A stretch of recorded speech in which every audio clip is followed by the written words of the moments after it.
Okay, welcome. Please settle down. Today's lecture is a bit long, so that's why I'm hurrying up a bit. All right, you would be. I just passed three or rather six attendance sheets. Right, they're plain sheets of paper, nothing on them. All you have to do is write your names, ID, and section number. Three things, right? If you want to sign it as well. Name, ID, and section number. That's all I require. So that in the end, there's no hassle and no one says that I missed it. Okay. So they're just plain sheets of paper, three in each aisle, if you want to call it. All right. Just write your names, IDs, and section number. All right. Please write section number. It's a must. Otherwise, it becomes very, very confusing. All right. Meanwhile, I just all right.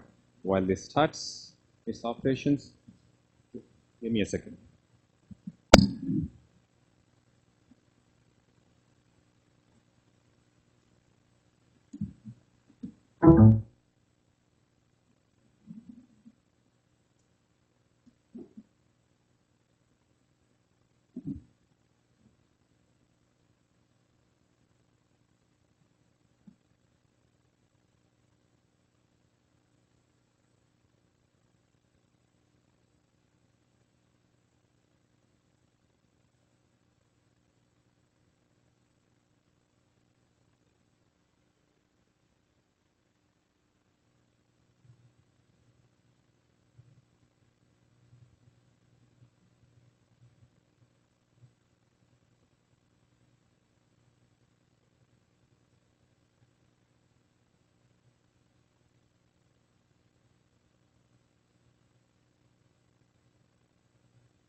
Hello. Yeah. Is this fine? I don't know. There were different classes of microphones here as well. Anyhow. All right. So now can everyone hear me clearly? No? Oh, I'm so sorry. I cannot take sides. Okay, I cannot take sides. I mean, I have been using, I think, this one since last 2 weeks. I don't know where are the speakers. Can anyone locate the speakers? Yeah, these two. Okay. So this is connected probably to these two. Well, okay. I don't know. So none of you can hear me or what? Not clearly. Yes. You want to turn on the lights? Or turn off them? Sorry? The switches are there. You want me to turn it on? Or no? It's okay? All right. Okay, please settle down. Let's get started. If please, if you can stay quiet, then probably all of you can listen to me as well. It's quite a large room, so the echo is very good. Okay, who is a consumer? Anyone who consumes a product, right?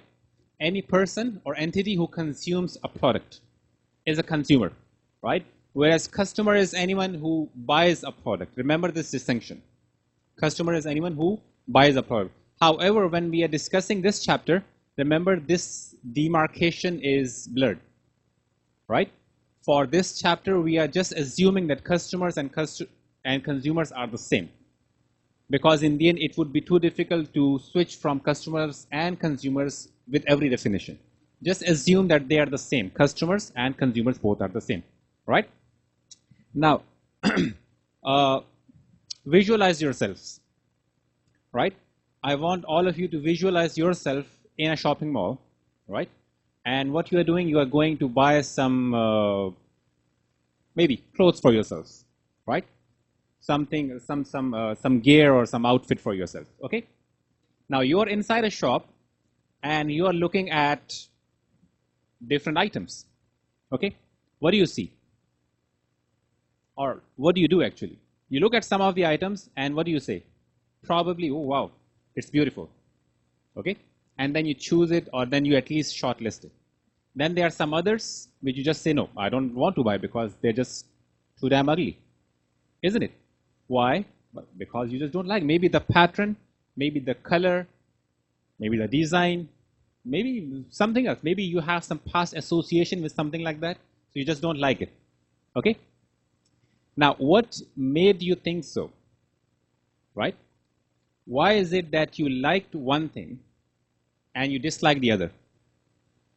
Right? Why is it that you like some patterns, maybe checkers or lines or some random designs, and you dislike others, right?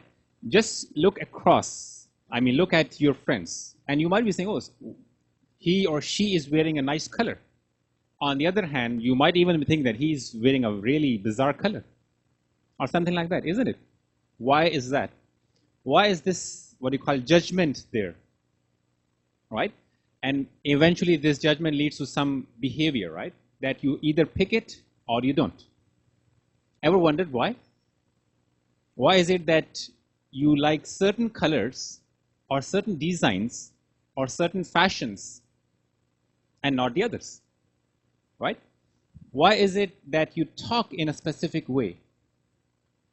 Right? Why is it that you have some particular habits? Right? Why is it that you put value to some things more than others? By value, I mean importance. Maybe traditions. You give more value to traditions than others, than other things. Understand these things, right?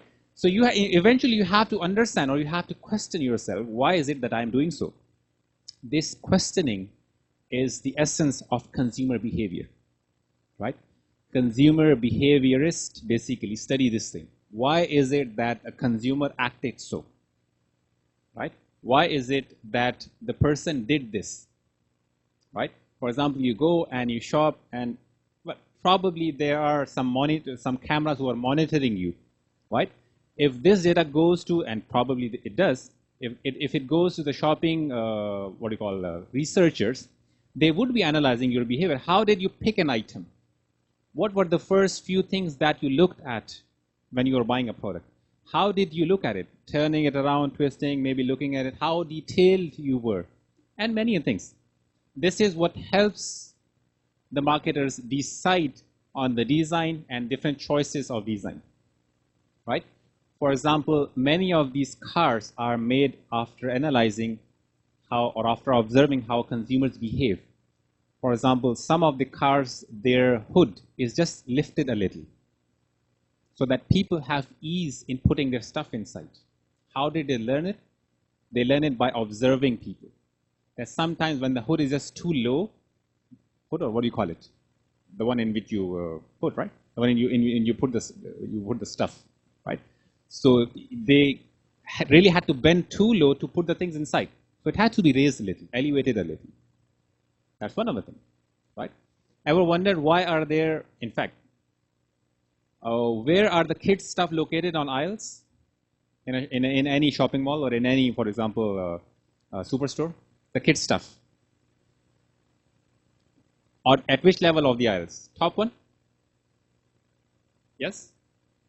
When you're in going through the aisles, where is the kids' stuff located? At the top one, right? Or no?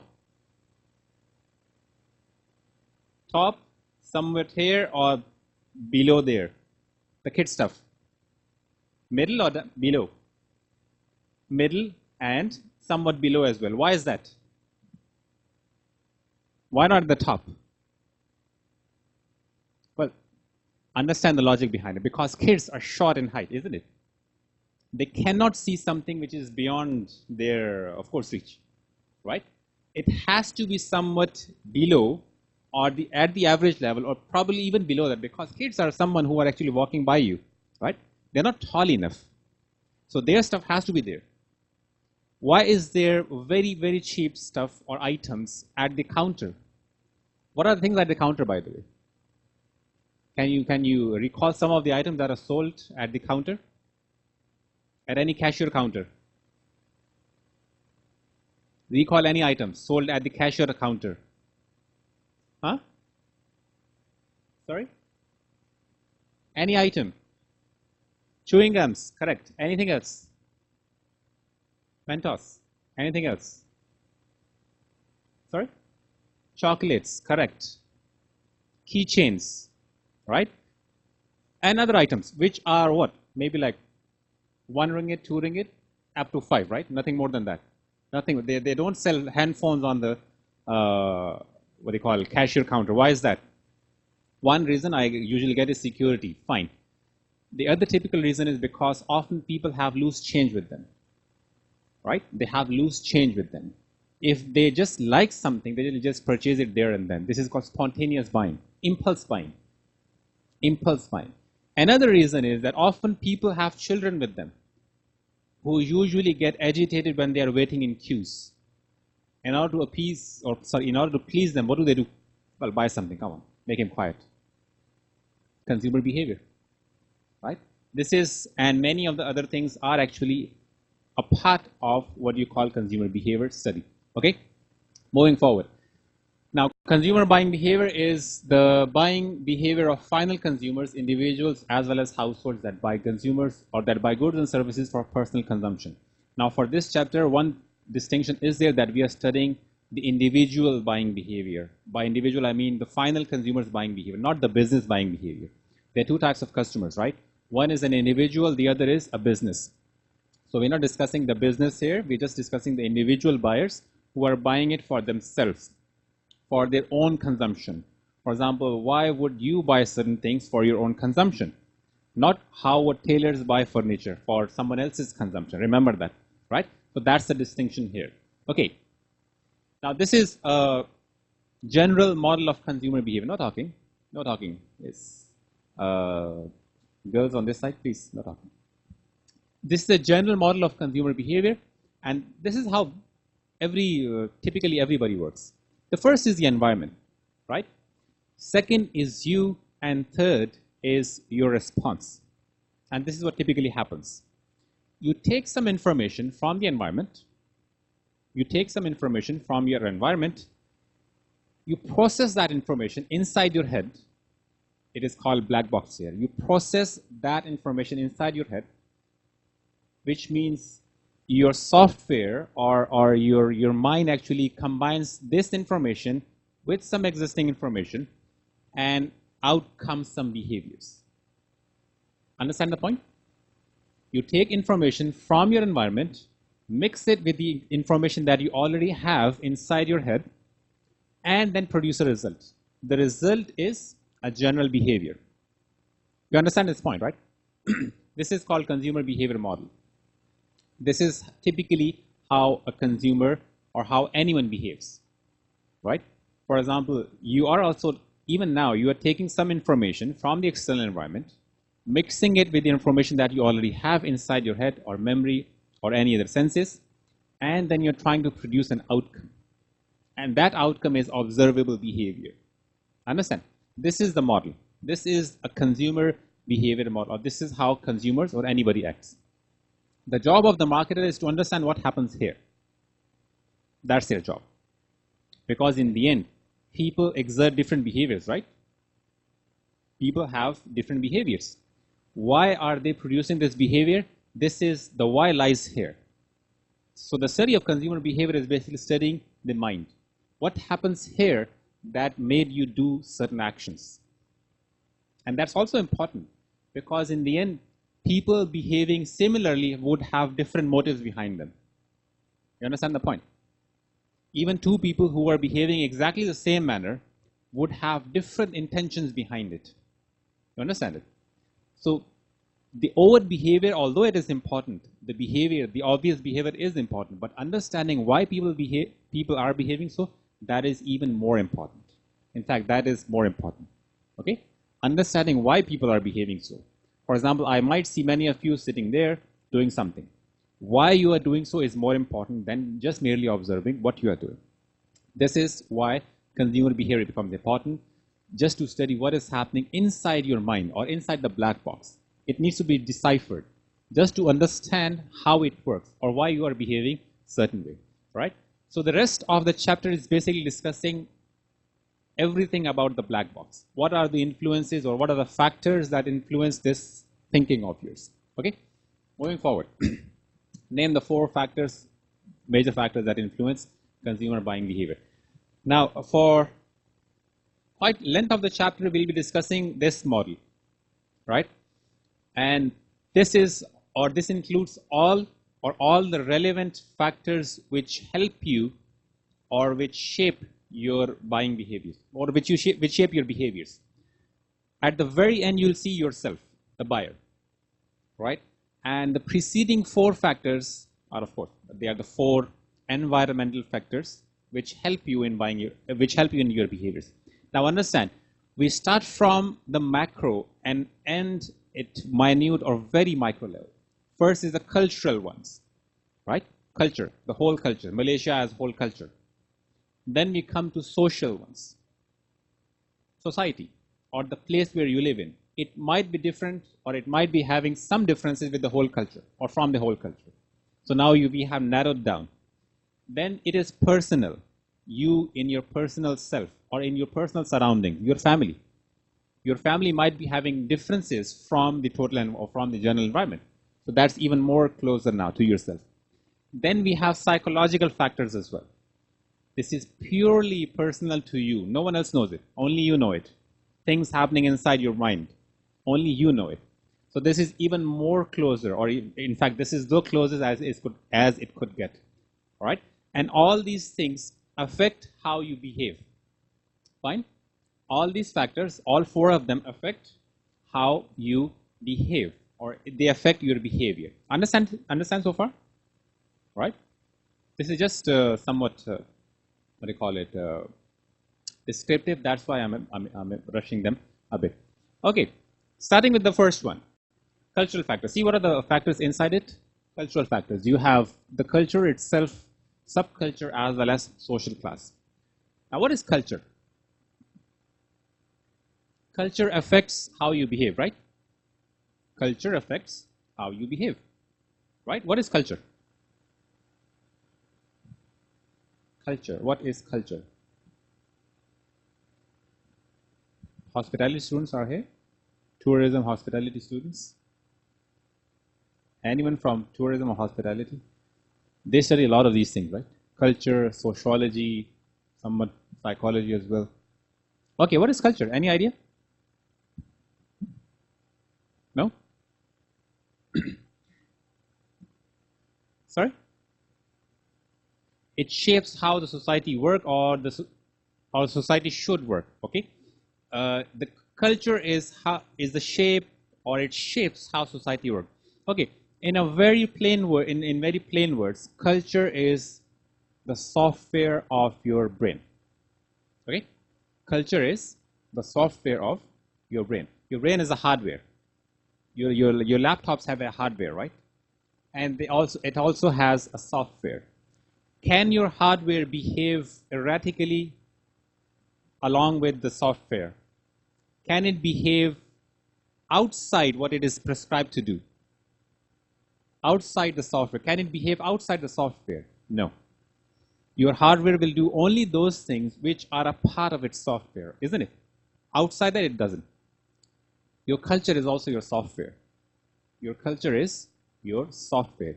It directs your hardware, which means your body, or it directs your behaviors. Anything that you do, it has to be a part of the culture. Well, people do things otherwise as well, right? That's why they're called accultured, or they are called anti-culture as well. That's a different story. But culture is a software of how you behave, right? Or how you should be behaving. Behaving, thinking, acting, talking includes everything, right? It's a set of values, beliefs, etc., etc. Now, your culture directs your behavior, okay? It helps you take some decisions. It's a shortcut as well. It helps you taking decisions. For example, I had this. We look at this video as well, but first let's have an example. Now, and I'll take foreigners as well. First thing, now all the Malaysians can answer. Is there a distinction between gender colors here in Malaysia? This color is for gents, this is for ladies. All the Malaysians have to answer. Oh, sorry, all the Malaysians can answer. Is there a distinction of colors here? This color is for gents, this is for ladies. Yes or no? Yes or no? Yes. Okay, which color is for gents? Blue. Is it? For ladies? Pink. Is it? Do all of you agree or no? No, right? How many of you agree with it, that there is a distinction of colors here in Malaysia? How many of you agree? Raise hands. Raise hands. One. One only. Really? How many of you disagree that there is a distinction in color? That in Malaysia, males and females can wear any color that they want? None of you? One. Oh, only one. Okay. Now let's, foreigners. Shall we start with our friends from Sweden? Sweden, right? Yes, our friends here. Is there a distinction of colors in Sweden? Sorry, Sweden or Netherlands? Blue and pink. Any distinction of the females should wear softer colors and males should wear darker? Or is there was there a distinction? It's changing now. It's changing. Okay, thank you. Pakistan, yes. Distinction of colors. Pink and blue, that's all. Any brightness or what do you call it, dark shades? No, not that you're aware of. All right. Samir, KSA. Yes. Any distinction there? What is the distinction? Blue and pink, traditionally. Anyone else who is from a different country? Okay, what about behaviors? I'll come back to colors. What about behaviors? Are there certain behaviors that men and women should do? All right, that men should not do and women should not do. Let's start from Malaysia first. Any behaviors? No, it's fine. Our friends from Sweden, right? Yes. Any particular behaviors that men should do and women should do? or they should not do? Nothing as such, or no? You know of any? Not really. Pakistan. Sorry? Yes, what? KSA. And Pakistan, of course. Huh. Yes? The question is, are there any behaviors in your culture that men shouldn't do and women shouldn't do? For example, they are specific for men and women. Any behaviors? Women can't drive. In KSA, of course it is changing now, but yes, traditionally women can't drive. That's a very cultural behavior, right? Very good. Any other? In Pakistan, it's not that they cannot drive. It's considered a bit odd, right? Okay, a woman is driving, right? A bit odd, not that it's not allowed, okay? And specifically motorbike, right? Women cannot drive a motorbike or what do you call a motorcycle in Pakistan. Not that they cannot, it's that it's just considered odd. And of course, that's why they don't drive. Here it's very common, right? Street vendors, right? The first time I came here, I saw a woman driving a public transport, a full-fledged bus, and I was scared to death because I never saw a woman driving a bus. But after sitting with, of course, traveling in her bus, I was literally satisfied that, okay, they are also good drivers. She had a valid license too. And she was driving absolutely wonderful. The whole full-fledged bus in a city center of KL and many other places. Excellent, right?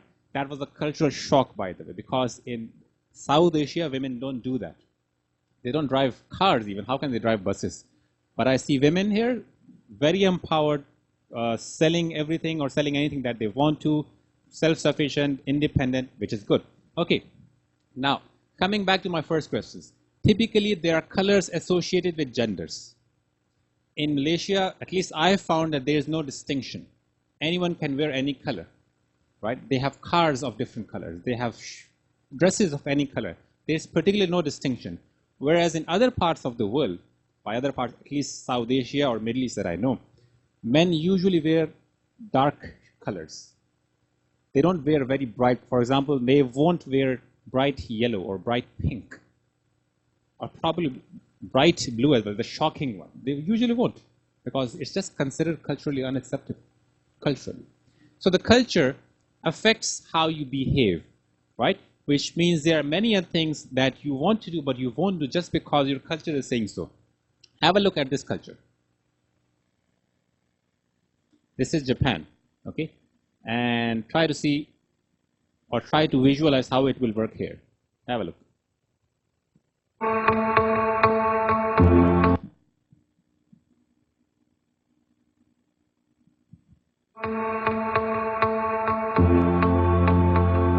Japan is amazing for countless reasons, but my favorite part can be summarized in 3 words: mindfulness of others.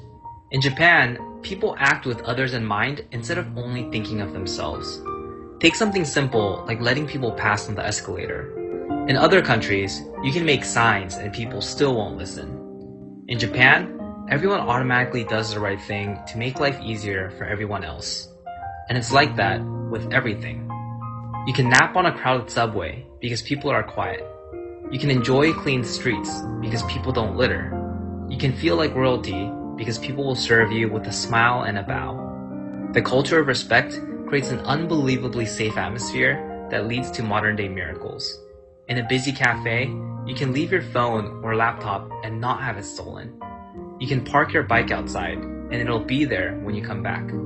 Even though anyone can walk off with it, in Japan, it just doesn't happen. You can even find scooters on the street with keys in the ignition. When you cultivate a society where people are mindful of others, life is better for everyone. It's a lesson that the rest of the world can learn from Japan.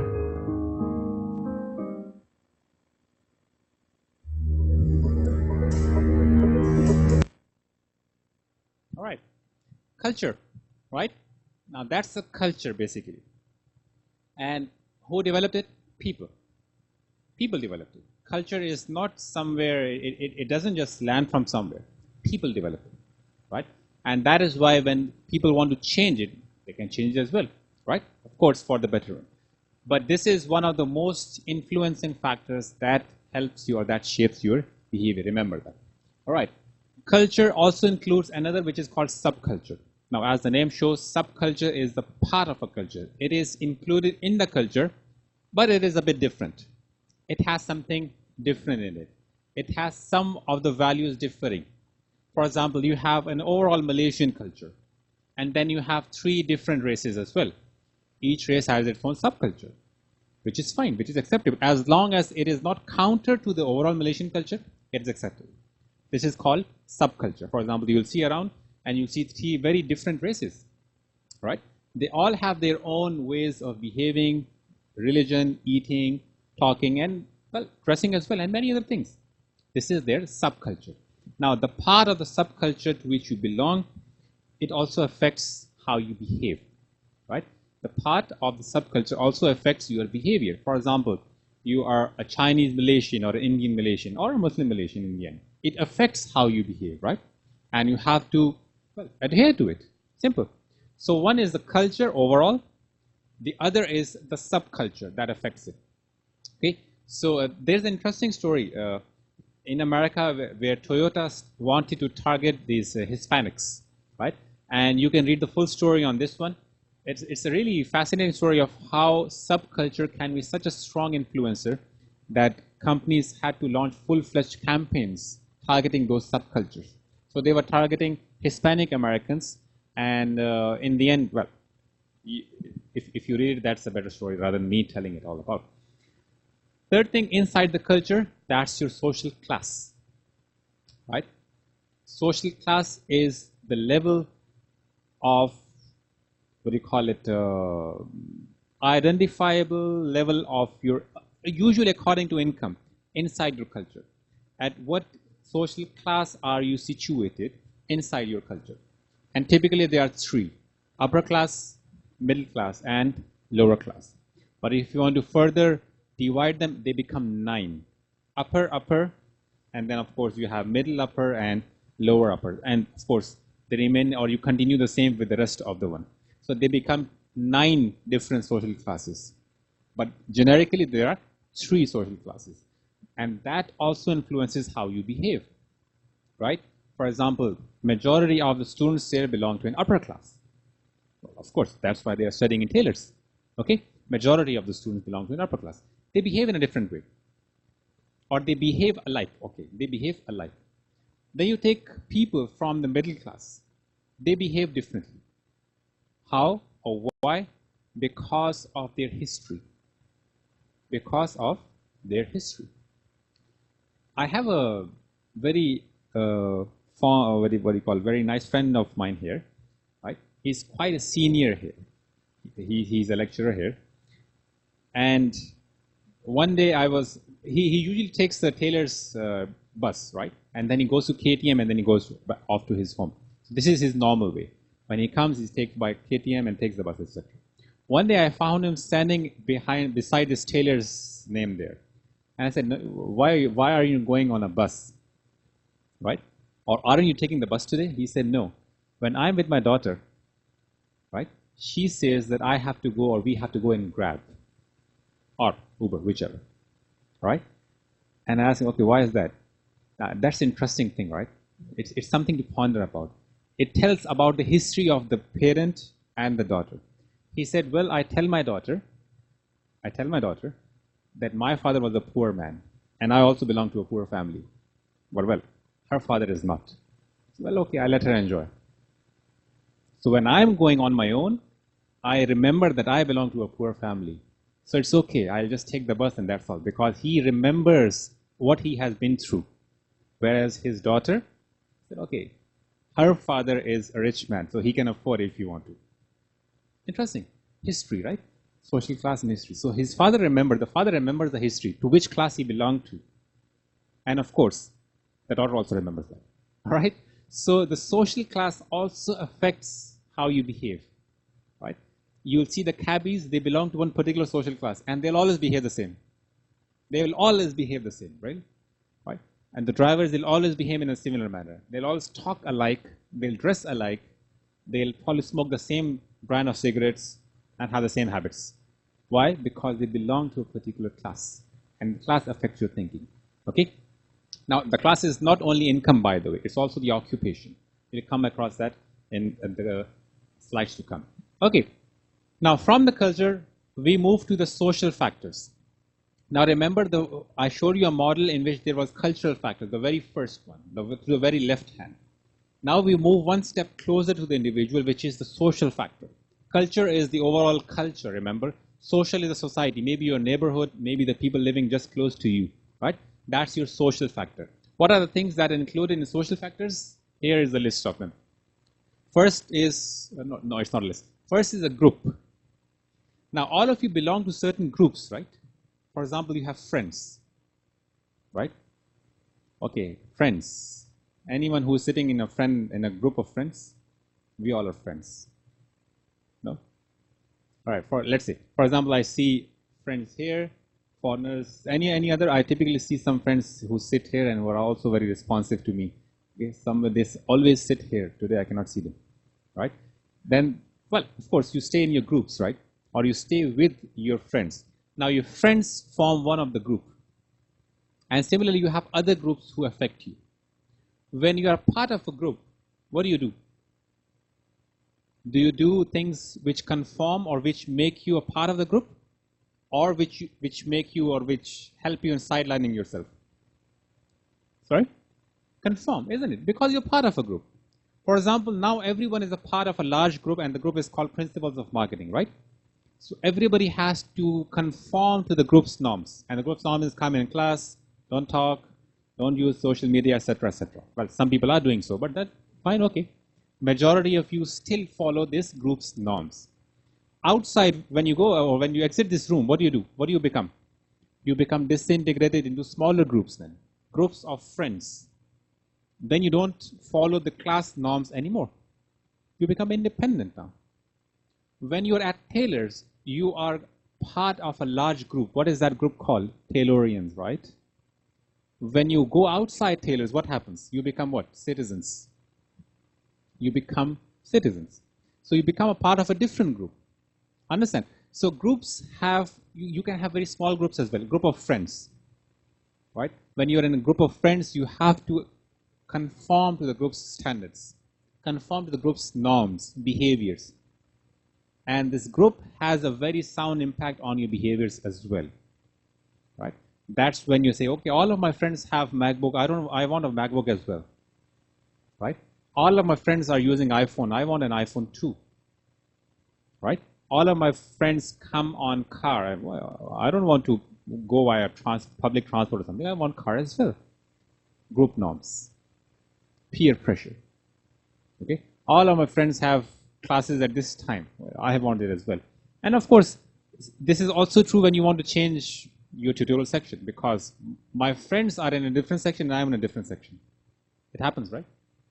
Why is this so? Because groups have, or they exert a very significant pressure on your thinking. You have to conform to what your friends or what the groups are saying, right?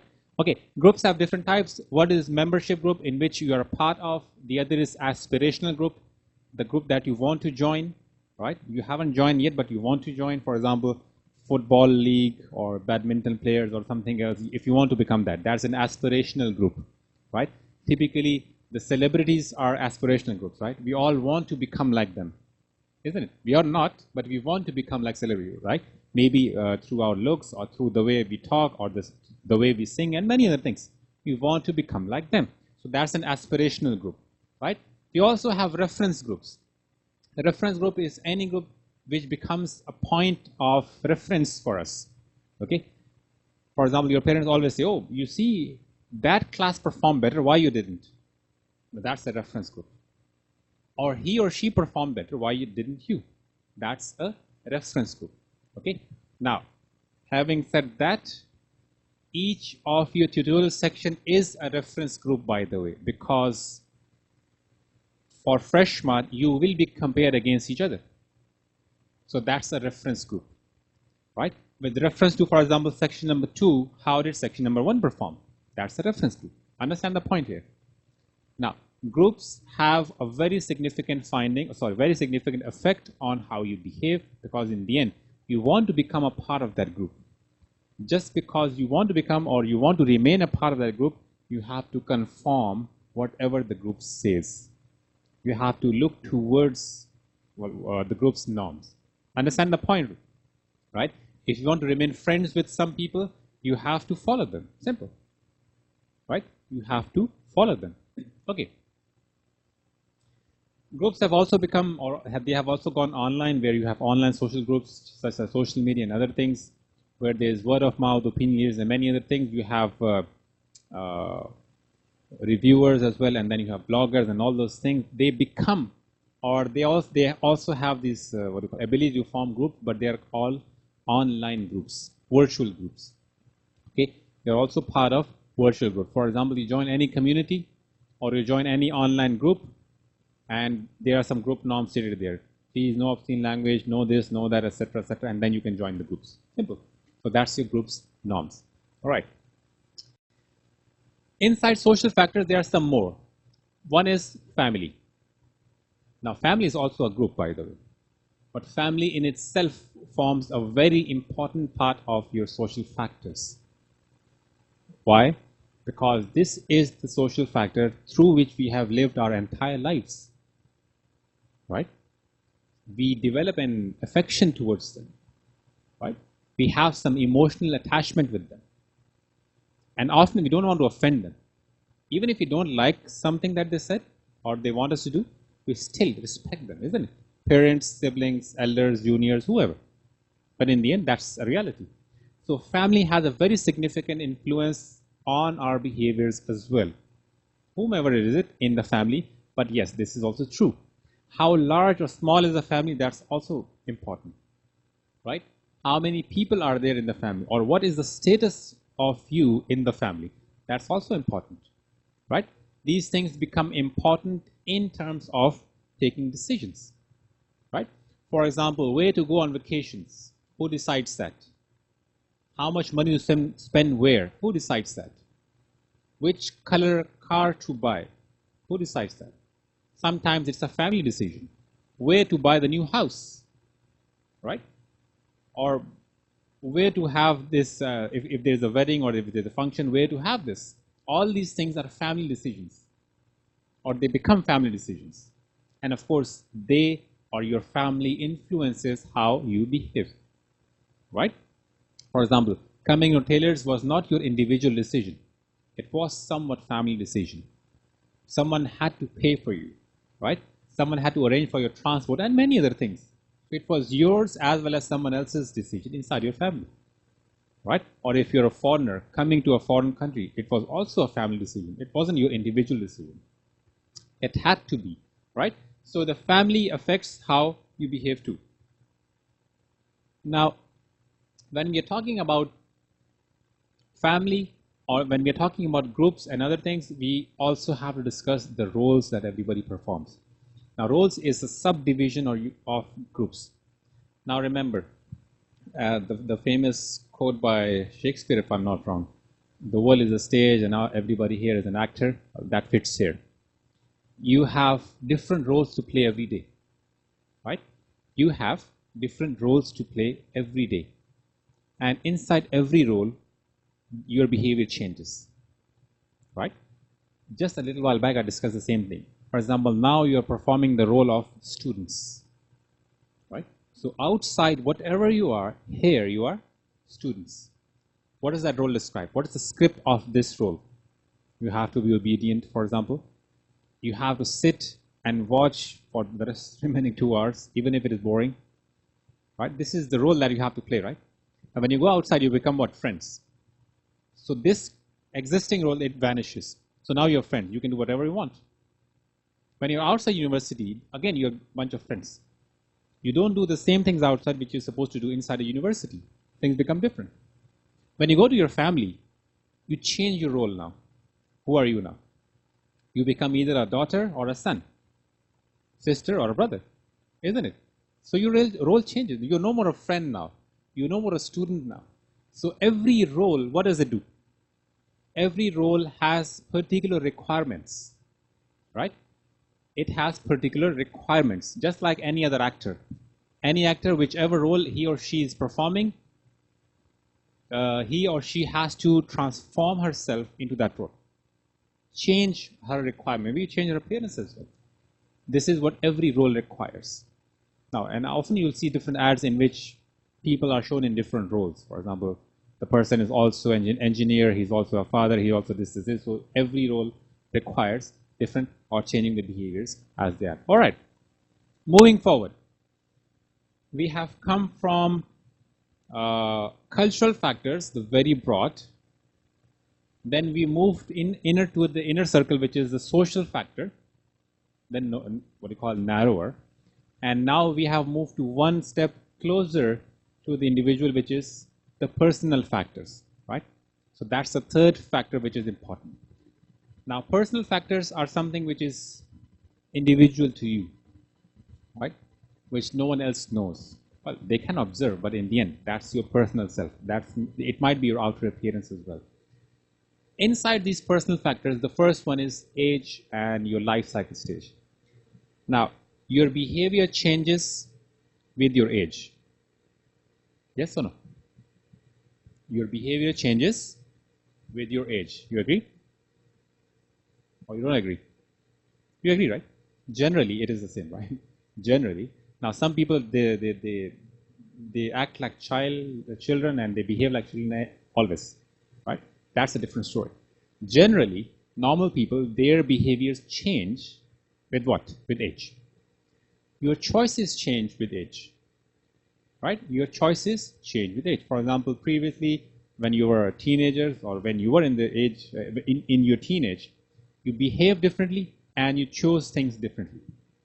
Maybe you were behaving immaturely. Now you have moved out of that phase. You feel like you have become a bit mature. Feel like, right? Your choices have changed as well. Maybe from funky colors to somewhat dull colors, probably, right? From interdependent to becoming more independent, probably, right? Becoming more sober, could be, decent sober, whatever, all right? Now this comes with age. It also comes with your life cycle stage. At which stage of the life cycle you are. And the typical life cycle stages are just shown here, right? You are born, then you become infant, etc. And then you're, of course, toddler, teenage, adulthood, and then, of course, you go to your retirement age or senior citizen age. This is your age as well as your life. Now, life cycle means previously you were a carefree child, now you are a student, then you'll become what? An employed person, or probably you'll be running your own business. Then you'll become, or then you'll be married and having children, etc. You see, every stage is a significant stage in your life cycle, right? Maybe then, well, if you have children, then it's grandparents, and it's becoming, and then finally moving towards what? But coming towards the end. This is the life cycle stage, right? Now, at each stage, again, your thinking differs. Your thinking differs, and your behaviors differ as well at each stage. When you will join your first job, the first thing that you will do is go out and buy some formal dresses, isn't it? You'll go and buy a bunch of formal dresses. Why? Because your job requires them. But it depends on what type of job you are. But let's say typically, you'll need that. But you'll need formal dresses now. You cannot show up in the office wearing a t-shirt and jeans and sneakers. You have to do that. Now, you are in a different life cycle stage now. You're no more a student, although there's maybe a month difference between student and your first job, but still, the age remains the same, but your life cycle stages change. So now you have become what? A professional. You will need formal dressing, right? So you start thinking like that as well, right? Your behaviors will change as well. So life cycle stage and age are also important factor when making decisions. Marketers have to look at the same thing. What type of people are we trying to attract? What stage of the life cycle they are at, so that we target them accordingly, right? Here you have. That's an interesting new car. It's still a concept car, right, by Toyota, and that is targeting one specific age group, the Gen Ys. You guys actually have a look.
Targeting whom?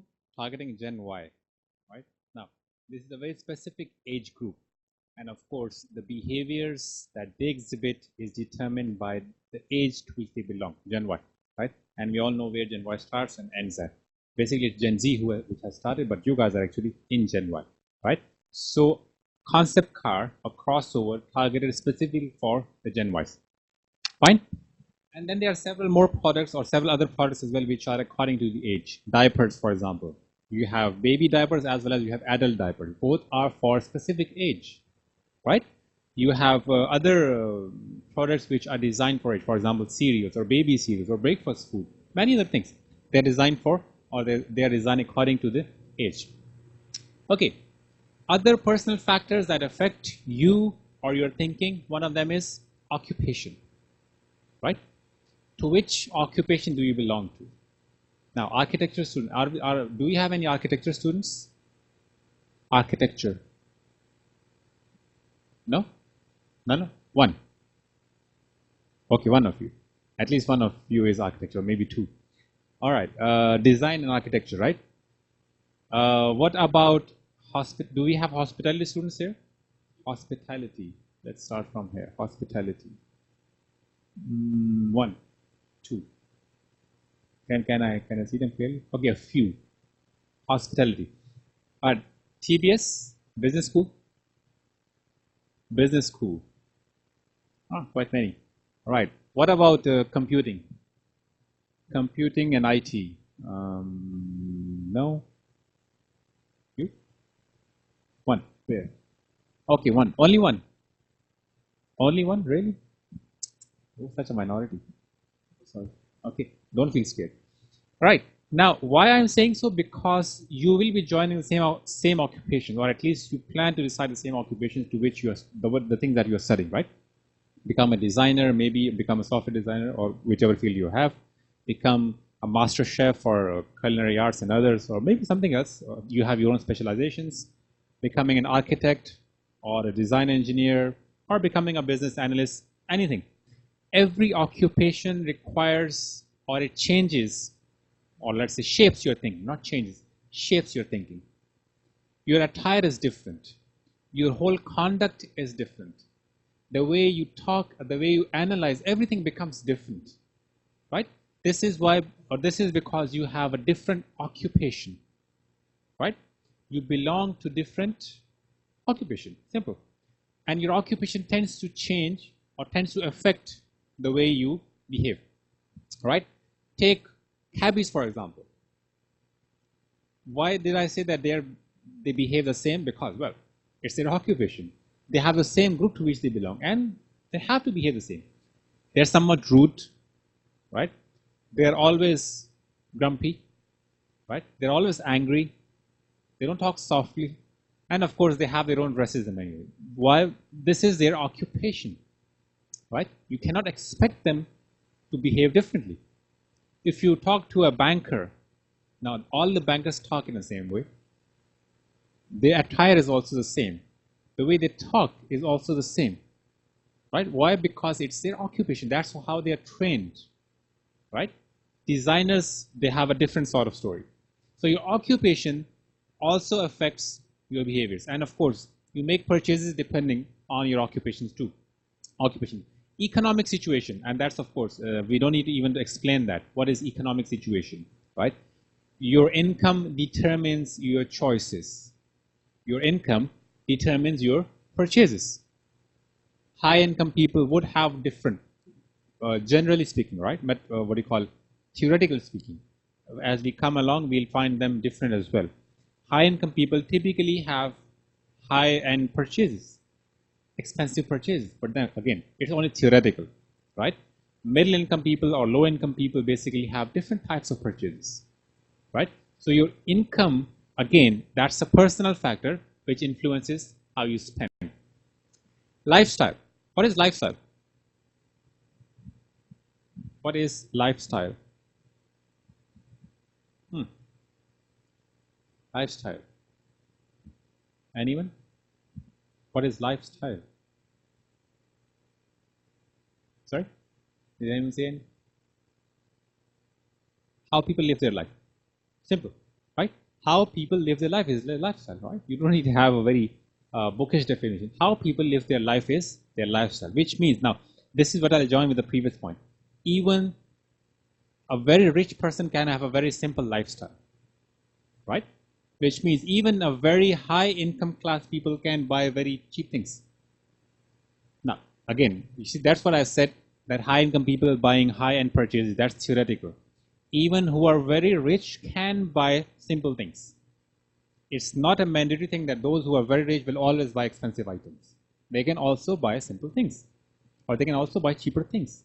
This is their lifestyle, right? They prefer simplicity. They prefer not to spend or not to be extravagant. Simple. That's their lifestyle. Green products. That's also a lifestyle. Living a simple life is a lifestyle. Healthy life is a lifestyle, right? All these things become what? A lifestyle, right? You have the example of Warren Buffett, right? A multi-millionaire, and who doesn't own a chauffeur, who doesn't own his very luxurious car. He has a very simple car who drives, and he drives himself. And that's why he has always been giving the tips on how to live a non-luxurious but rich life. That's how he gives tips as well, right? So, well, okay. Now, he is rich, filthy rich, by the way, but he lives a very simple lifestyle. Okay, a very simple lifestyle. And you have many other examples as well. People who are very, very rich, living simple lifestyle. On the other hand, you can be, or you can belong to a middle class or a lower class, but you can have an aspirational lifestyle too. Lifestyle where you want to have all the luxury products. You might have, right? Or you can have. Okay. Now, TV and style, probably we'll skip this one. That's fine. We'll have a look at this probably later. If you want to have a look, you can have it. Okay. And I think that's the last one. Yes. The last one in your personal factors is your personality. Okay. What's the personality? Personality. What is a personality? Any idea?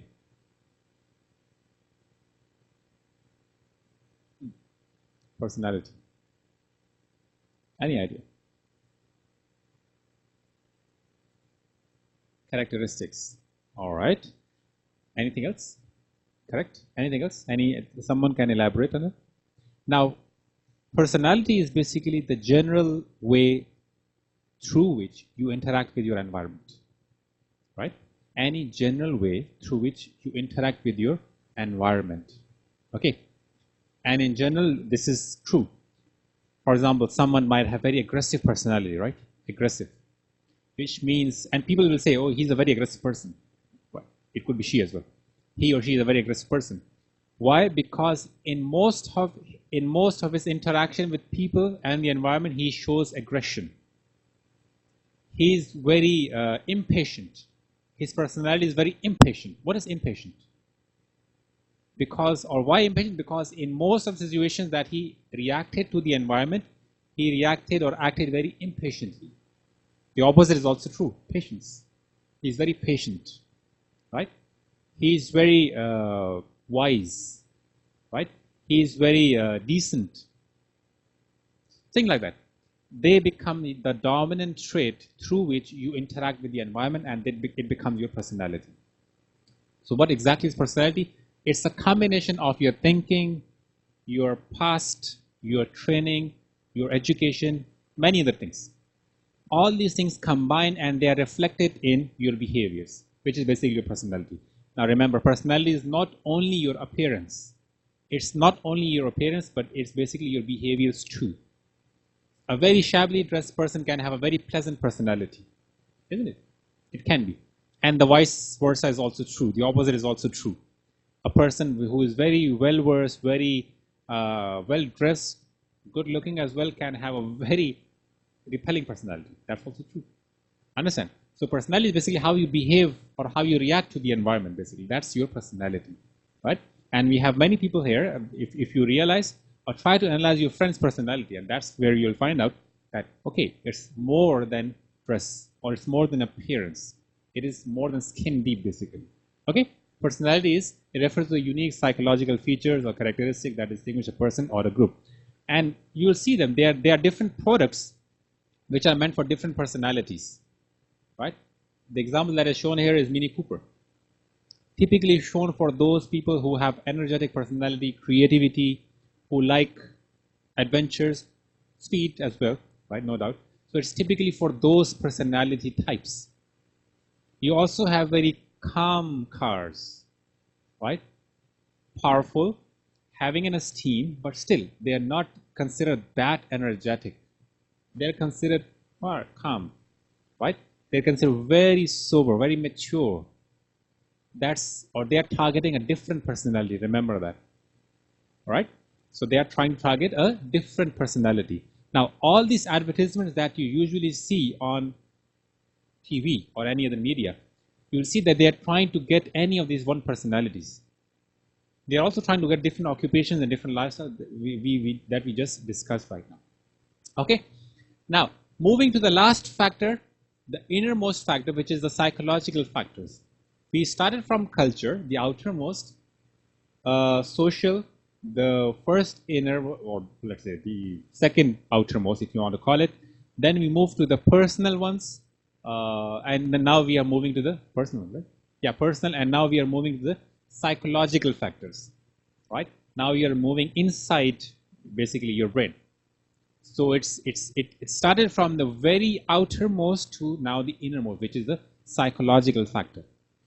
And these are the four things here: motivation, perception, learning, beliefs, and attitudes, right? We'll just discuss them one by one and quickly. Now, what is motivation? What drives a person? Excellent. Whoever said it, very good. Very nice. Motivation is what drives you, or motive is what drives you. The process becomes motivation. What drives you? Why are you here? Okay, I'll ask some random people. Why are you here today?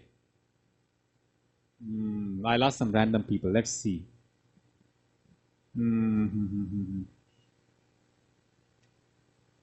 Okay, so the friends at the back there, very end.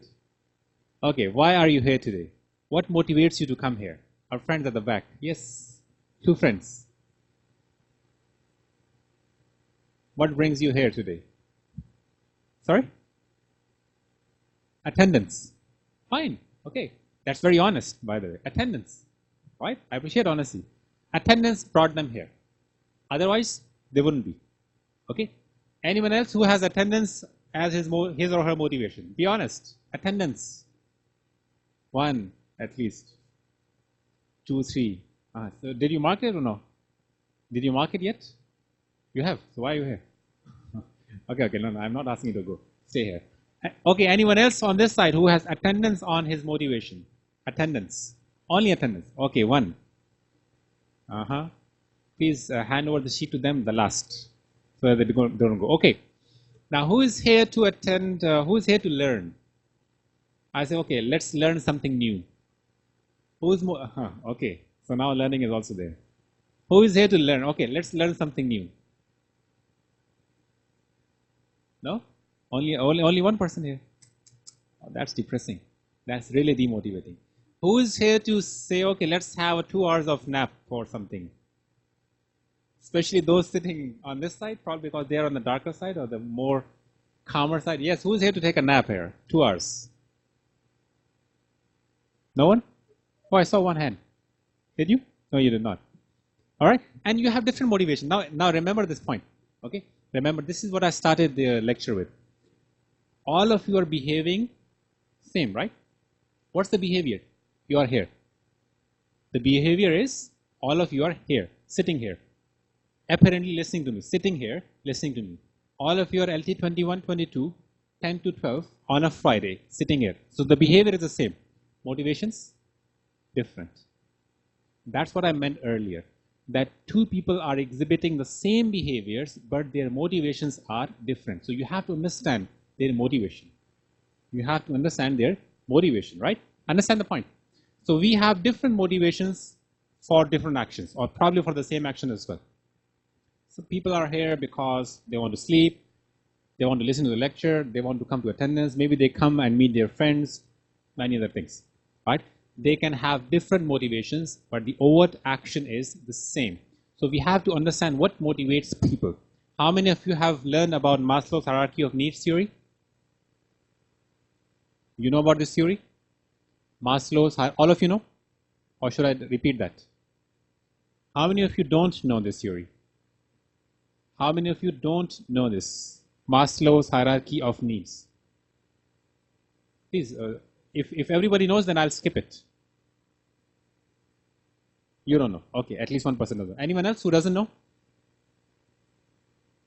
Oh, okay. So there are a few people. Now, Abraham Maslow, he gave a theory of trying to understand why people behave in certain ways. Right? That's the theory he gave a long time back. This theory still has, or it is still valid, yet there are many criticisms on the same theory. But we won't discuss the criticism because there's on the surface, it is absolutely wonderful theory. So he tries to understand, or he tried to understand why people, or what is it that two people have different types of motivation. If we are giving one reward to one person, it motivates him, but to another person it doesn't. Why is this difference of behaviors, right? So what he found was that people are at different levels of needs. People are at different levels of needs. Depending on what level of need they are on, their motivations or their motives change. Fine? So he divided all the needs that people need or that people feel. Please, not talking. Right? He divided all these needs into these 5 hierarchies. Right? Starting from the base, extending to the very top. The one at the base level, they are the most abundant and they are the most pressing as well.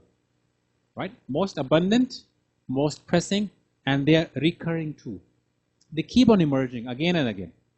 For example, the first level of needs is the physiological needs. Needs that are related to our physical body. Food, thirst, what else is there?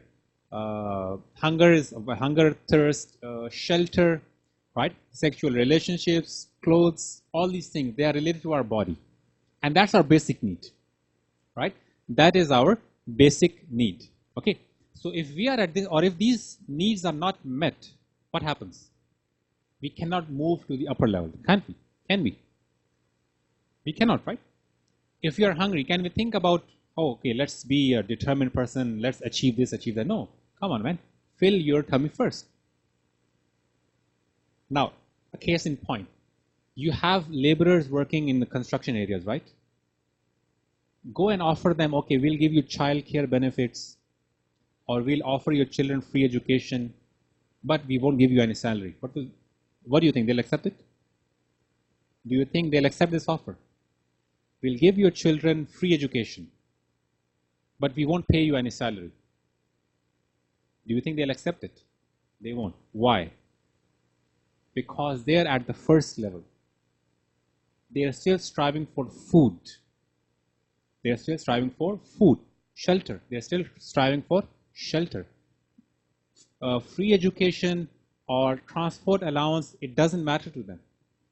They say we can travel on our own. Just give us food, but just give us enough money so that we can buy food. Because they are at a different level. All right. Now imagine this level has been achieved, which means now you have a fixed income in which you can feed yourself, you can quench your thirst, etc. Now you move to the next level. The next level is safety. Safety. What is safety? Psychological safety, personal safety. If you have any belongings, that's safety. That's your second level.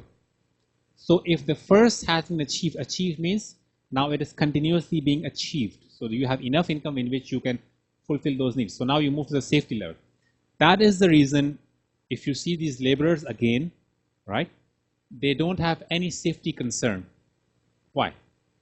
Because they don't have enough. Who can come and steal from them, isn't it? I mean, come on. Who will go and steal 20, 30 ringgits from them? They don't have enough. That's why they don't have any safety concern. They just sleep in whichever place they get, and that's all that they have, right? Safety. Now, the moment they have some money or some more money or they have some savings, what happens? They start getting concerned about their safety, that someone will come and rob me now, right? Someone will come and rob me. That's your second level, safety, right? Third, social needs. If you have food and you think that safety is not a concern anymore, then you go and develop relationships now.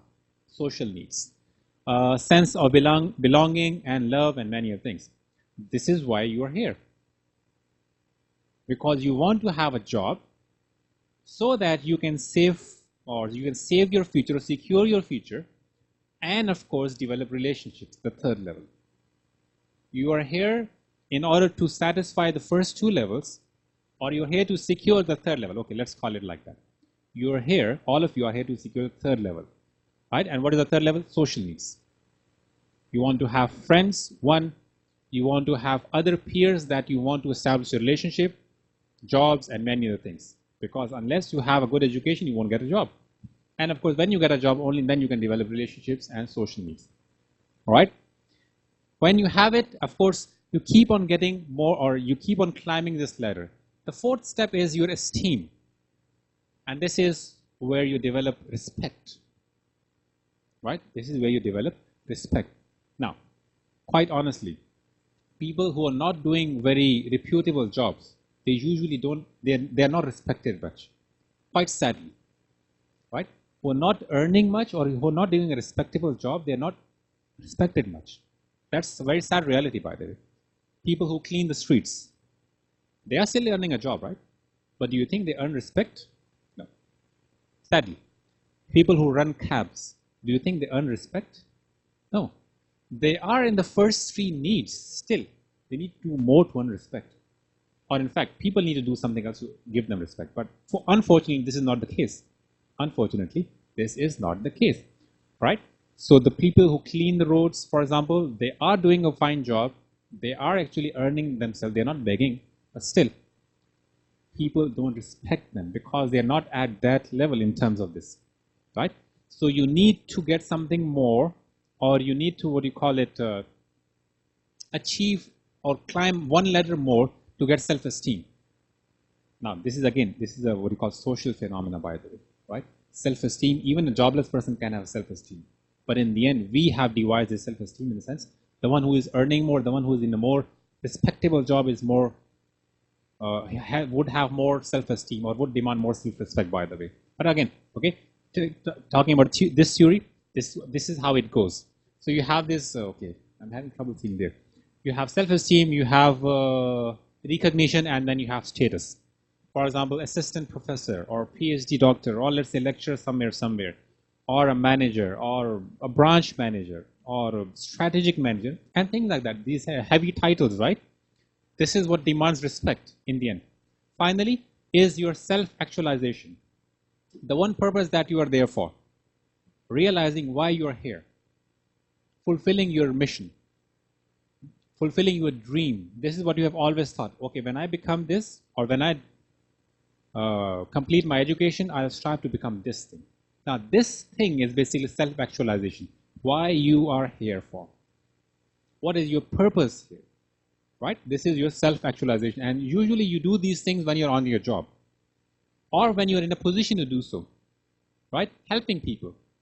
Transforming someone's life. Or maybe creating a name for yourself. Becoming famous. Becoming rich as well. This is what people, these are the different types of dreams that people have. This is what drives them. Now, talking about drive, depending on which level you are, the same motivators are required to motivate you. If you are at level 1 or 2, and I give you a dream job, or if I give you an idea of, okay, fulfill your dreams, that won't motivate you. You have to be, or you have to fulfill the baseline needs in order to move up. This is the whole theory, or this is the whole psychology behind this theory, right? Maslow's hierarchy of needs theory. Needs drive us, and it is needs basically which makes us move forward. The next psychological factor is perception. And perception is how we perceive our reality. How we look at the reality, right? The reality might be different, but in the end, how we look at it, this is perception. Have a look. What do you see?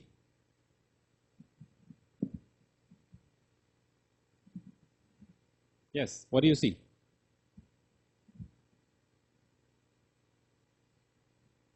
What do you see?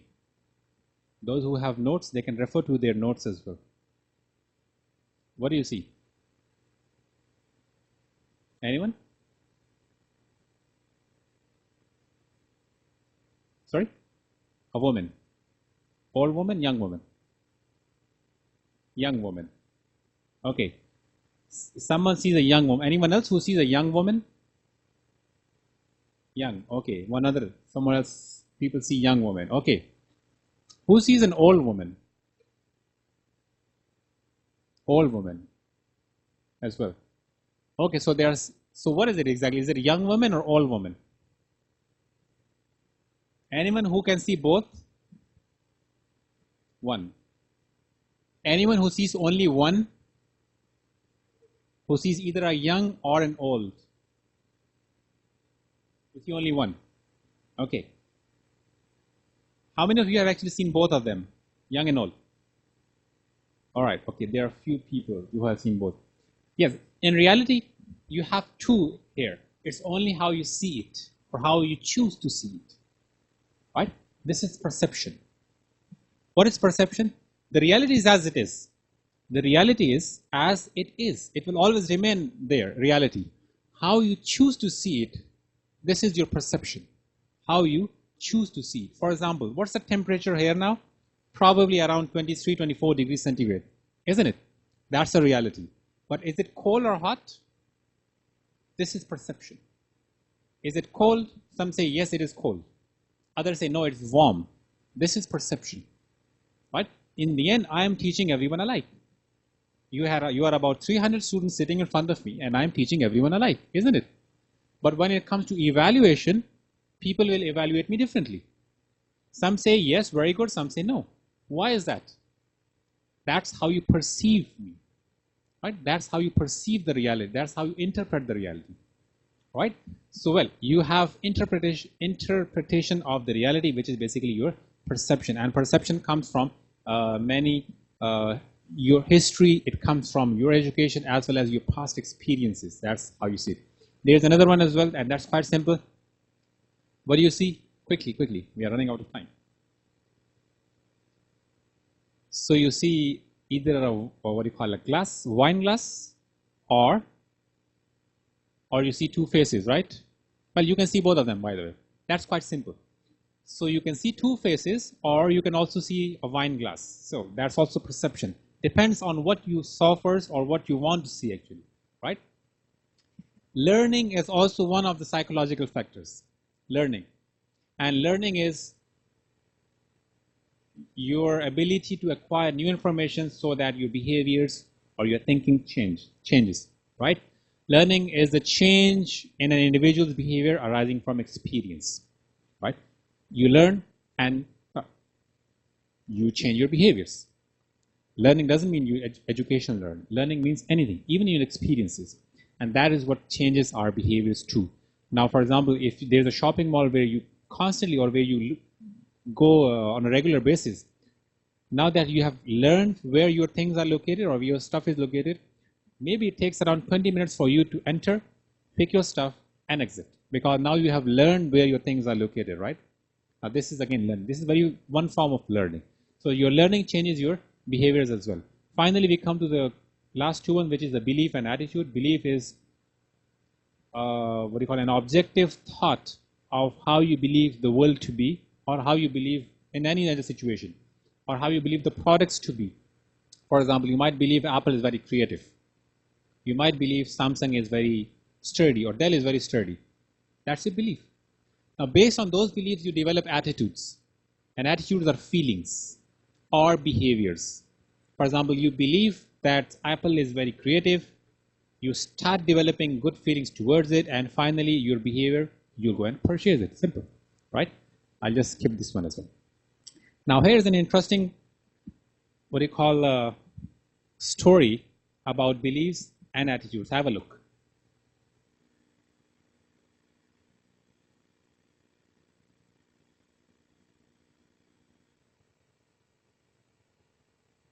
If Cinderella were a guy. Once upon a time, there was a boy named Cinderfella. He lived with his evil stepfather and ugly stepbrothers. One day, his stepfather got an invitation. But Cinderfella's ugly stepbrothers were jealous of his beauty. They didn't want Cinderfella to go, so they tore apart his suit. Cinderfella wept and wept. Suddenly, a fairy godfather appeared. He gave Cinderfella a new suit and glass loafers.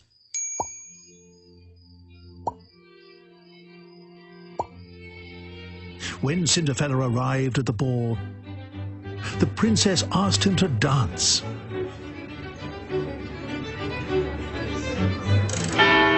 Oh no, his curfew!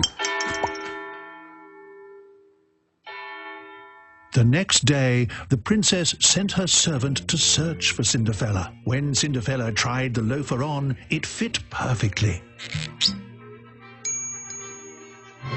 So the princess married Cinderfella. And they lived happily ever...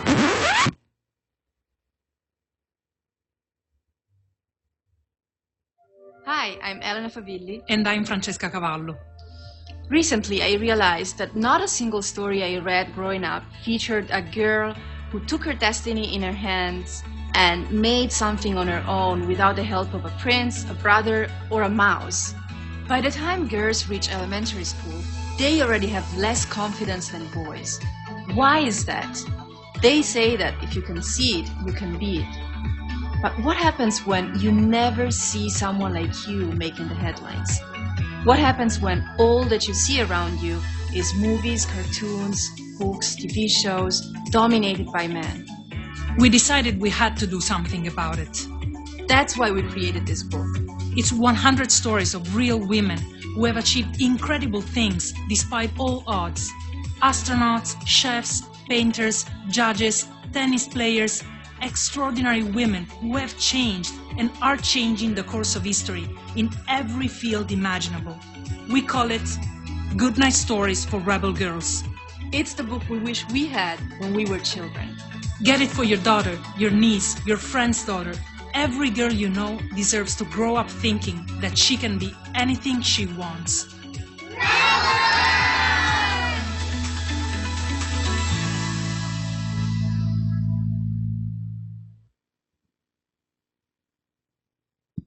Talk about attitude, right? It's a very interesting book, by the way. It's available here as well. Well, quite expensive, but yeah, right? It's available. Very interesting book, really, right? And that instills positive attitudes, right? different set of attitudes as well. Rather than dreaming of princesses and everything, it's very realistic, very simple in language. One story per page. You can very easily read it, give it to your young siblings if they have, and that's really right. The best part is that it's real life. It doesn't have any fiction in it, right? Anyhow, talking about attitudes or beliefs, this was one of the stories, right? Now, moving to the third objective, I need to rush a bit. And this is where we define major types of buying decisions and behaviors and the stages of the product life cycle.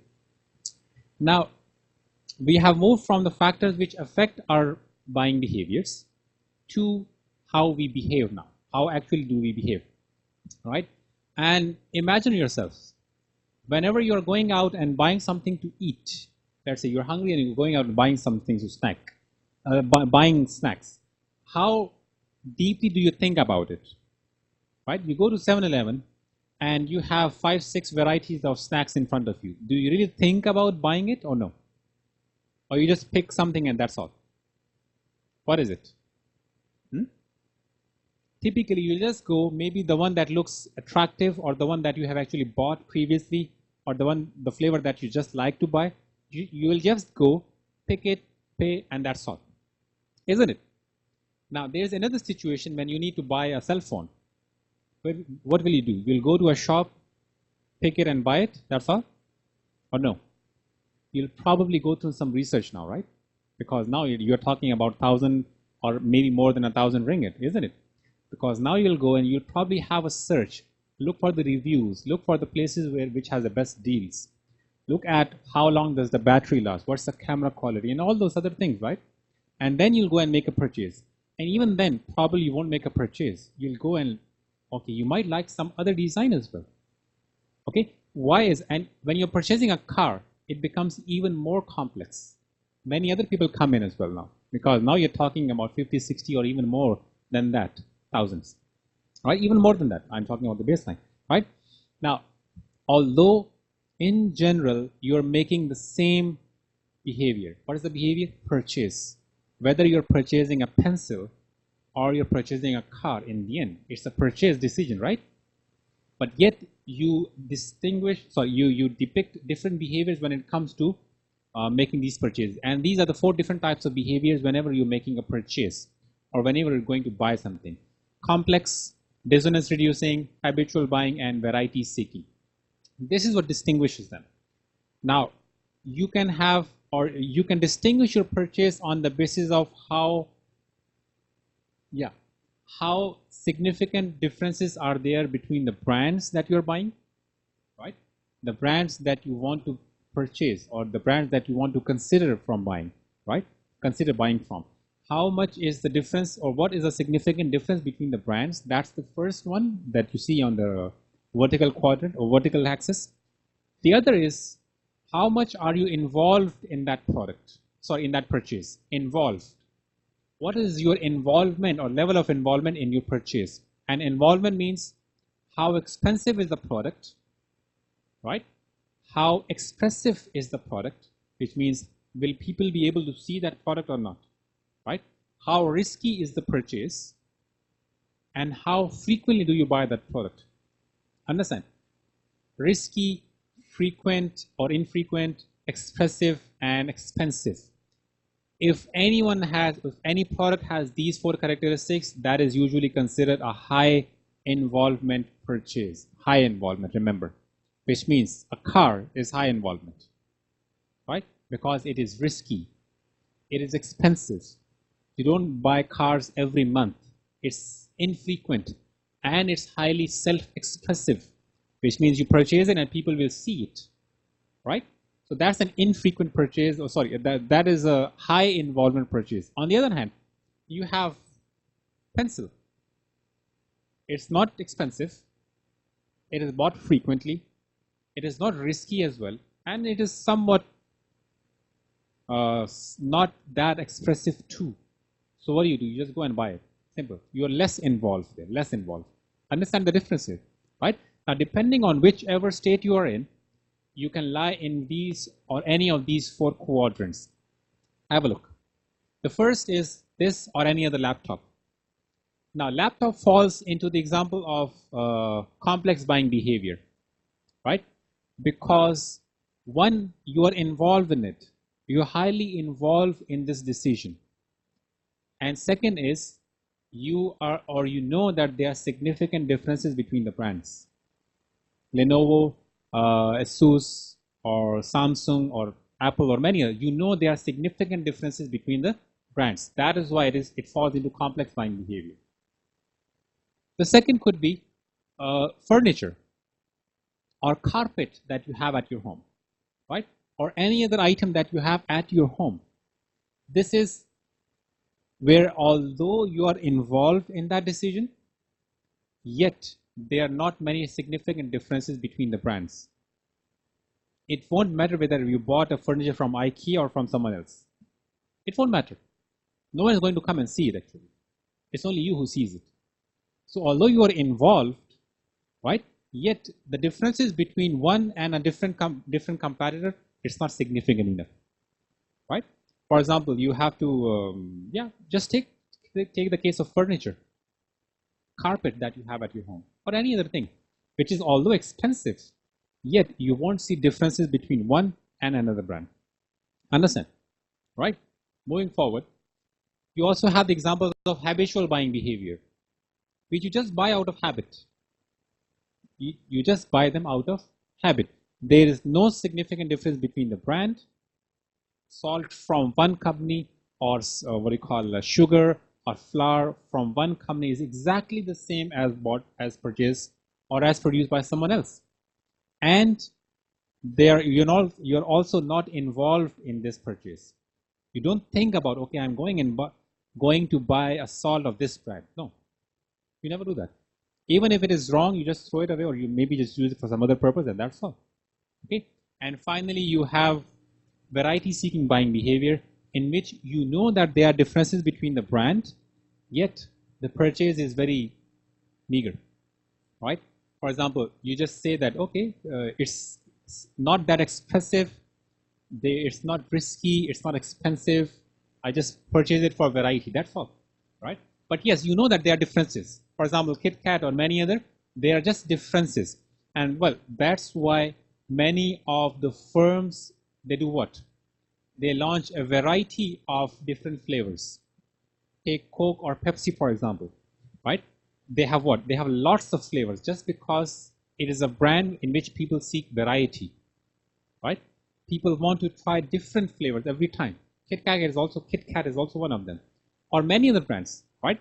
They are very inexpensive, and people like to try newer and newer versions in them, right?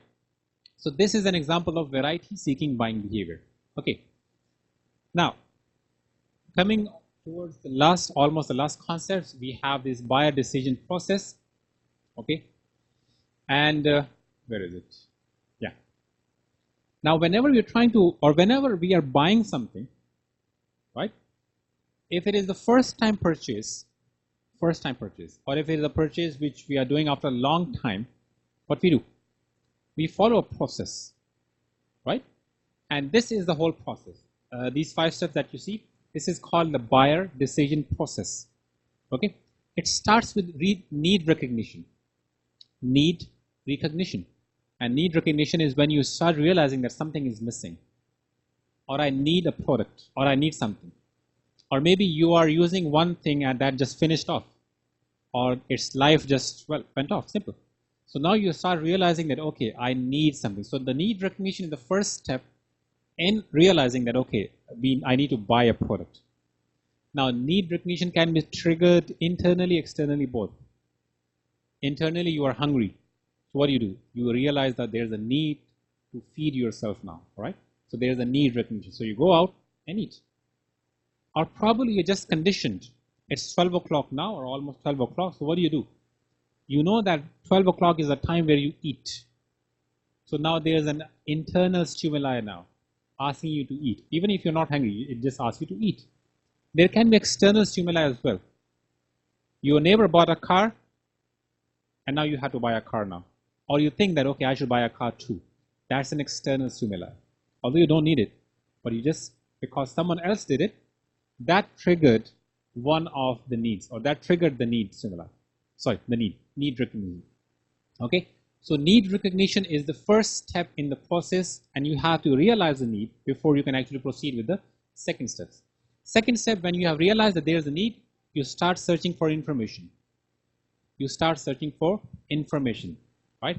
And information, there are different sources of information. There are multiple sources. You start actively searching for information. For example, if you need laptop or if you need a cell phone, what do? You actively start searching for information. Maybe from public sources or personal sources, commercial sources. There are different sources that you actually go and search for information, right? There are some experiential sources as well, where you can actually go and experience the laptop firsthand, or any experience, for example, the cell phone firsthand, just to get more information about the product. The second step is information search. Now, once you have tried many alternatives, now you evaluate them, right? It's not only one mobile phone or one cell phone or one laptop that you want to buy, right? You want to buy the best one. So probably you will shortlist many of them.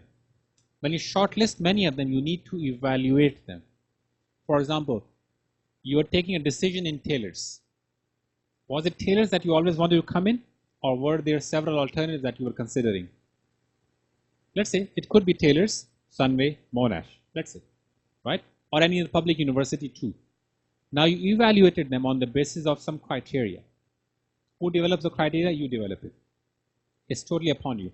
And based on that criteria, you came up with a decision. Right or wrong, that's a different story. But you came up with a decision.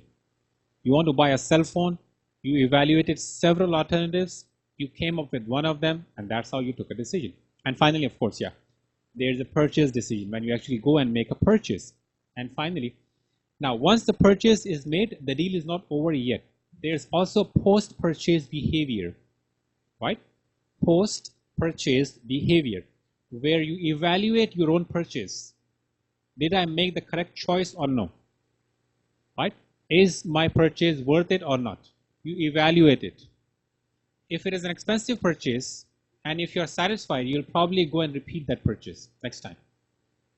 If it is an inexpensive purchase, right, you'll probably, and you're not satisfied, what will you do? You won't use it now, and you won't purchase in the future as well. Inexpensive purchase. For expensive purchase, there's no option, you still have to use it. You still have to use it. So there's a post-purchase behavior as well, right? How do you evaluate after using this item, after consuming this item? So there's a post-purchase evaluation too. All right, the last section. This describe the diffusion process for new products, and that's quite interesting, right? Whenever a new product is launched, right?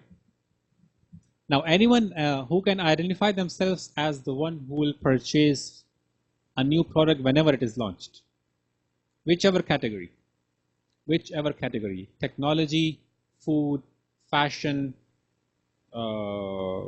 anything, right? Anyone who can identify themselves as whenever something new is launched, I am the first one to try it. Any category.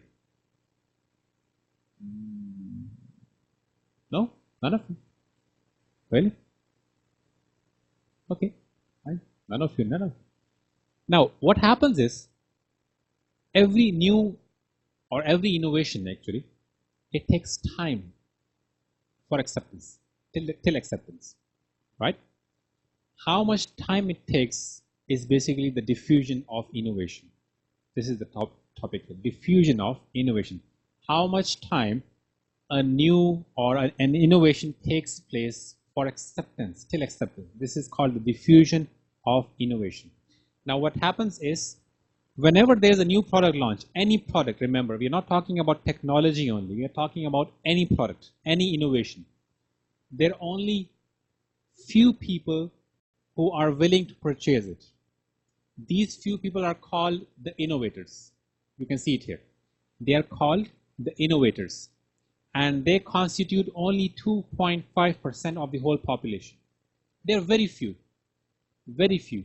They are always the one who will purchase something new whenever it is launched. Innovators. Of course, innovators in their own fields. Technology, fashion, please, no talking. People at the back, no talking. Yes, people at the back, no talking, please. All right? There are some people who want to study as well, right? Now, once the innovators are done, or once they have purchased, they'll actually start talking about it as well. And the time has passed too. So we move to the next, which is called the early adopters. They are the ones who are not that emotional, yet they are in the first few people, or the second batch of first people actually, who go out and purchase something. They constitute about 13.5% of the overall population. They are risky, yet they are calculative, right? They are the ones who typically become the reviewers or bloggers or word of mouth people, because it is upon these people's positive evaluation that the rest will follow blindly, right? So whenever you're trying to purchase something, you go and see the reviews. Reviewers are this early adopter, early adopter people. They are the ones who have purchased the product, reviewed it, used it, and then of course they have made their review there. If the review is positive, the remaining one will blindly follow. Typically, they'll just blindly follow, right? So till this point, you are still talking about one very insignificant amount of people who have actually adopted the product. Next step is early majority. Early majority, right? Early mainstream or early majority. Now that is about 34% of the population which follows next. They are the ones who are still new or who are still quick in their adoption, yet they are not that risky as the early innovators. And of course, then there's the next one, which is the late majority or late mainstream, that is 34%, which only purchases the product after after the price has come down, one, or after many people have purchased it and they don't have fear anymore of purchasing it. They are also very skeptic, or they are just not that interested in buying a new product. They'll only buy it they'll purchase it only when significant amount of people have bought it. And finally, you have laggards, or what do you call it?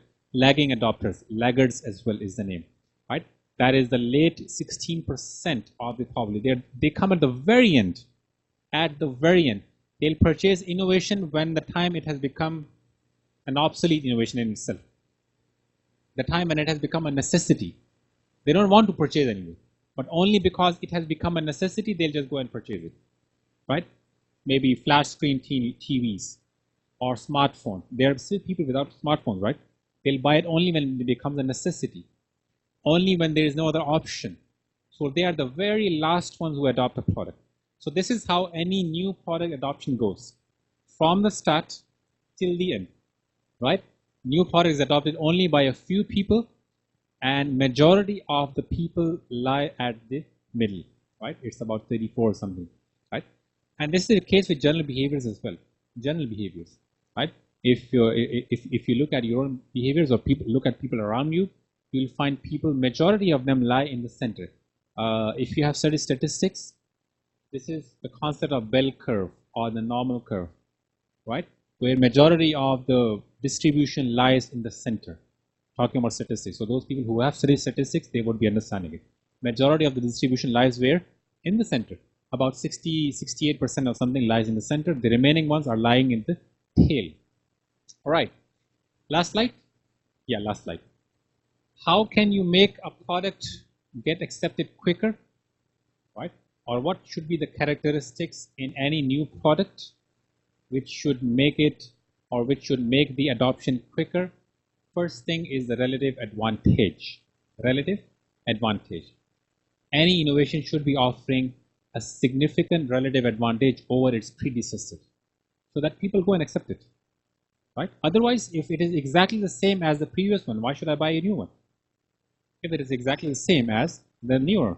For example, S9, Samsung S9. What do they say? The camera reimagined. Which means, well, probably only the camera is different from S8, right? Nothing else. Let's say that's what they are trying to highlight. Camera reimagined. Is this a significantly relative or significantly high relative advantage? For some, yes. For majority, no. It's just a camera which has been defined. That's all, right? Nothing significant. Second, so if there's a significant advantage, people will quickly adopt it. Second is compatibility. is or does the innovation work compatibly with the culture, with the technology, with the environment, with many other things? Is it compatible with the existing situation? Right? You develop an innovation and it is incompatible with the existing technology. People won't buy it, or people will buy it slowly because it is incompatible. Any new fashion, any new technology, any new habit or concept, right? People will buy it, but they will buy it slowly, right? People will accept it slowly because it's incompatible, simply, right? Complexity. How easy or difficult is it to make it work or understand how it works? That's complexity. Any idea, any fashion, any product which is easier to work with or which is easier to understand gets accepted quickly, right? On the other hand, complex ideas, complex fashions, they don't. Divisibility. Can you trial it before actual purchase? Can you make a trial before actual purchase? This is what helps in early acceptance. And typically we see that in test drives. You have tester items as well. You go to any makeup store and you have tester items. What are these items? That's the divisibility function. They're allowing you to test it before you actually purchase it. Test drive is also one of them. They are allowing you to test drive a car before you actually purchase it. That's the divisibility function. Can you test drive it, or can you take a chance, or sorry, can you use it before actually purchase it? If you can, many people will like it and probably many people will purchase it. And last is communicability. That's the self-expressive function. Any new idea, purchase, product, or anything new, if it is self-expressive, if you purchase it and people will see it, you'll buy it more readily. If it is something which is for personal use and no one is going to see it, probably you won't be that eager to buy it. Let's talk about, let's say, your some bathing items that you use in your washroom or bathrooms. Let's say, now they are the ones who no one sees them. It's only you who is using it. People will do what? They'll be less urgent, or they'll have less urgency to buy such items, which are not self-expressive, which people don't or cannot see, isn't it? So in order for you to do what? In order for you to increase the rate of adoption, in order for you to increase or to make people buy your product quickly, right? You need to have these 5 invariant categories. If something or all of them are lacking, people will accept your product slowly, right? And that's all. So in summary, we discussed what? We defined what is consumer behavior. We discussed what are the factors that influence consumer behavior. We also discussed the major types of buying behavior. And finally, we discussed some of the characteristics of new products. Now, that was all for today. Quite lengthy. If you have any questions. All right, okay, before you leave, make sure you have written your names on the attendance list. And whoever has the attendance list, please bring it here. Thank you. Attendance list, right? Please bring it back here. Thank you.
you.